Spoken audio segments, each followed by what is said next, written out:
नला नला पेन या फिर 10 करोड़। काम करती हूँ 10 करोड़ ही चूज़ करती हूँ। ये मामूली सा पेन कौन लेगा, और वैसे भी 10 करोड़ की रकम बहुत ज़्यादा है। अरे क्या किया छोटी? शोली दीदी गलती से हो गया। चलो कोई बात नहीं, क्यूट तो है, क्या करें। एक काम करती हूँ, मेरे फ्रेंड का नाम लिख के देखती हूँ कुछ काम का है या नहीं। संपदा। अरे मैं कैसे आ गई? कुछ नहीं, जाओ जाओ जाओ। अभी मैं ना 100 रुपये निकालती हूँ। 100 रुपीज़। अरे 100 रुपये की नोट आ गई।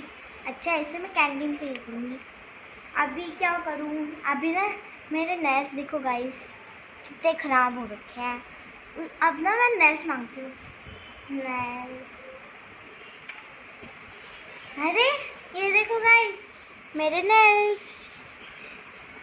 वीडियो अच्छी लगी हो तो पार्ट 2 के लिए लाइक शेयर सब्सक्राइब। बाय।